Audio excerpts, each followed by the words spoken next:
नमस्कार दोस्तों। कहते हैं जब जब जो होना है तब तब सो होगा। शायद से ये बात आईएएस अधिकारी बन चुकी तान्या को अच्छी तरह से मालूम थी।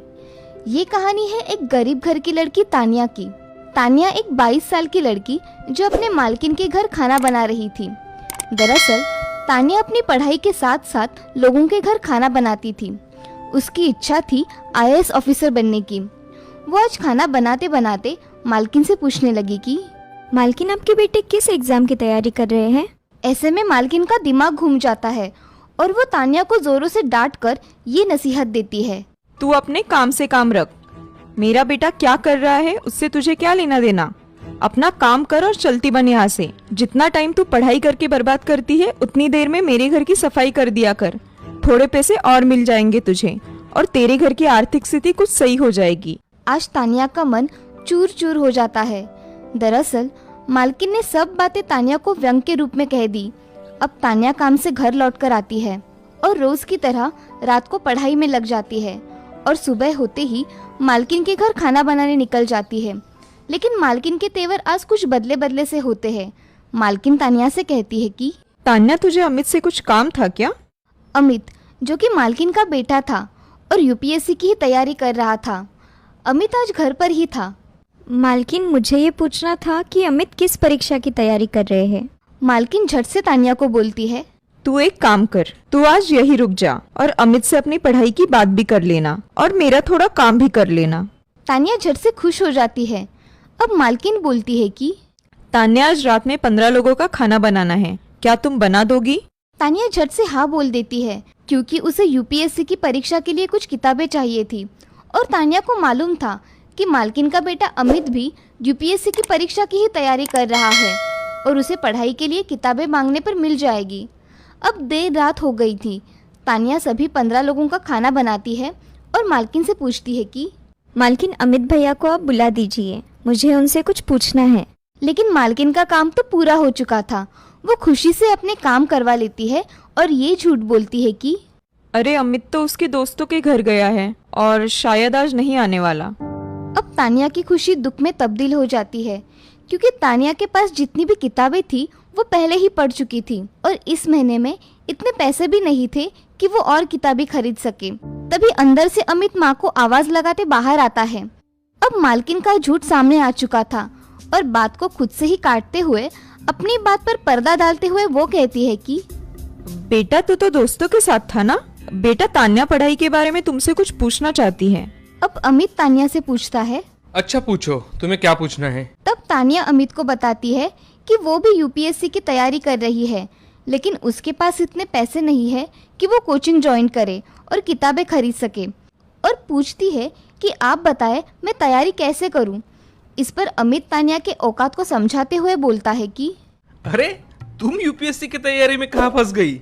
ये बहुत बड़ा एग्जाम होता है, पता है तुझे? बड़े बड़े कॉलेज में पढ़ने वाले से कंपटीशन होता है। तू नहीं कर पाएगी। क्यों अपनी मजदूरी के पैसे किताबें और कोचिंग में बर्बाद कर रही है?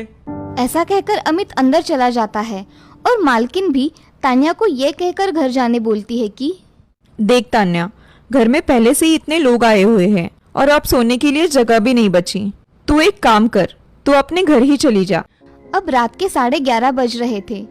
एक अकेली लड़की जो थक हार कर इतने काम करके घर आ जाती है और बहुत रोती है क्योंकि अमित ने तान्या को उसकी औकात जो बतला दी थी।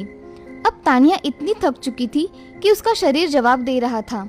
लेकिन तान्या ने उसी रात ये प्रण किया कि वो अमित के किए हुए अपमान का बदला जरूर लेकर रहेगी और ये दिखा देगी कि एक गरीब और छोटे कॉलेज से पढ़ी लड़की भी आईएएस बन सकती है। तान्या अब उसी रात को अपना टाइम टेबल बनाती है और ये तय कर लेती है कि रात में उसे मालकिन के घर खाना बनाने के बाद घर आकर रात में रोजाना 7 घंटे पढ़ना है और दिन में कम से कम 3 घंटे। तान्या अपने 10 घंटे का टाइम टेबल बना लेती है। लेकिन सबसे बड़ी समस्या थी किताबों की कि किताबों के लिए पैसे कहाँ से आएंगे। तब तान्या ने ठान लिया कि वो फिर से एक बार मालकिन के बेटे से किताब मांगेगी। क्या पता वो दे ही दे, और ये सोचते हुए सो जाती है। सुबह तान्या अपनी 3 घंटे की पढ़ाई खत्म कर मालकिन के घर पहुंच जाती है। घर पर अमित बाबू सो रहे नजर आते हैं। तब तान्या मालकिन से कहती है कि मालकिन आप चाहो तो मैं आपके यहाँ और कुछ घंटे काम कर लूँगी, आपकी गाड़ी की सफाई भी कर दूँगी। बदले में आप मुझे हर महीने 500 रुपये और दे दीजिए ताकि मैं पढ़ाई के लिए किताबें खरीद सकूँ। मालकिन भी आज खुश थी। वो कहती है कि एक काम कर, मैं पैसे तो नहीं दे सकती मगर अमित की किताबें तुम्हें दिला सकती हूँ। तू पढ़कर जल्दी जल्दी वापस कर देना। अब तानिया की खुशी का ठिकाना नहीं था। माँ के कहने पर अमित तानिया को किताबें पढ़ने के लिए देने लगा और अब से तानिया अपनी पढ़ाई की गति दुगनी कर देती है। जो किताबें अमित के अलमारी में पड़ी धूल की बेड़ चढ़ रही थी, उनका अब उपयोग होने लगा था। अभी यूपीएससी की प्री परीक्षा में 4 महीने बाकी थे और तानिया ने अमित की किताबों से सारा यूपीएससी का सिलेबस 4 महीने पहले ही खत्म कर दिया था, क्योंकि तानिया को किताबों का महत्व पता था। इधर अमित यूपीएससी से हटकर अपनी अलग ही दुनिया में मस्त था, लेकिन माँ को दिखाने के लिए वो तानिया को दी हुई किताबें 2 से 3 दिनों में मांगने लगता था। अब तानिया परीक्षा के लिए अपना रिवीजन चालू कर देती है और एक दिन खाना बनाते बनाते मालकिन से पूछती है कि मालकिन, अमित भैया की तैयारी कैसी चल रही है? इतने में अमित वहां आ पहुंचता है और फिर से तानिया को उसकी औकात दिखाने में लग जाता है। लेकिन अब की तानिया वो तानिया नहीं थी जिससे उसने 6 महीने पहले किताब देते वक्त बात की थी। अमित पूरे रौब में फिर से तानिया से यूपीएससी में कितने पेपर होते हैं ये पूछने लगता है और इस पर 2 मिनट में तानिया पूरे सिलेबस को अच्छे से समझाकर अमित से अंतर्राष्ट्रीय संबंध के हाल में घटे हुए एक मुद्दे पर प्रश्न पूछती है। लेकिन बेचारे अमित को तो दूर दूर तक यूपीएससी के करंट अफेयर की जानकारी भी नहीं थी। वो बात को घुमाते हुए फिर से तानिया को अपनी औकात दिखाने की कोशिश करता है और वहां से निकल लेता है। अब धीरे धीरे समय बीत जाता है और यूपीएससी की प्रारंभ परीक्षा आ जाती है।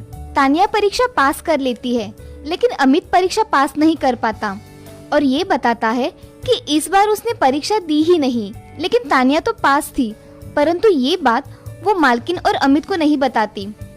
अब मेंस की बारी थी। अब तानिया दुगनी मेहनत में लग जाती है और मेंस में सफल रहती है। अब वो इंटरव्यू का इंतजार करने लगी थी, लेकिन जिस दिन इंटरव्यू था उसी दिन मालकिन ने जोर देकर तानिया को काम पर बुलाया था और ये भी कहा था, अगर आज तू नहीं आई तो आगे तुझे कभी भी आने की जरूरत नहीं है।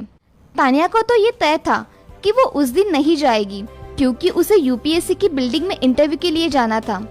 अब इंटरव्यू खत्म हो जाता है और इधर मालकिन तानिया को काम से निकाल देती है। अब तानिया अंतिम परिणाम का इंतजार करने लगती है। तभी यूपीएससी के रिजल्ट आ जाते हैं और तानिया को 369वीं रैंक मिलती है। जी हाँ, तानिया ने 369वीं रैंक सिक्योर कर ली थी। अब तानिया की खुशी का ठिकाना नहीं था। एक गांव की लड़की यूपीएससी परीक्षा पास कर आईएएस बन चुकी थी। आज जब यूपीएससी के अंतिम रिजल्ट का पता अमित को चलता है तो वो भागे भागे तानिया के घर आता है और उसे उसकी स्ट्रेटजी के बारे में पूछता है। आज मालकिन भी अमित के साथ पहली बार तानिया के घर आई थी। तानिया सोचती है कि वो भी एक दिन था जब मालकिन और अमित भैया मुझे मेरी औकात बताते थे, लेकिन शायद तानिया अमित जैसी नहीं थी। उसने अमित को अपनी सारी स्ट्रेटजी शेयर कर दी और तानिया आईएएस ट्रेनिंग की ओर निकल जाती है। दोस्तों, आशा करते हैं कि तानिया के जिंदगी के महत्वपूर्ण पल आपको बहुत बेचैन कर देंगे, अपने पढ़ाई के प्रति आकर्षित कर देंगे, अपने लक्ष्य के प्रति प्यार भरे अंदाज में बढ़ने को समर्पित कर देंगे। मुझे आशा है कि ये कहानी देखने के बाद आप अपने आप में बदलाव करेंगे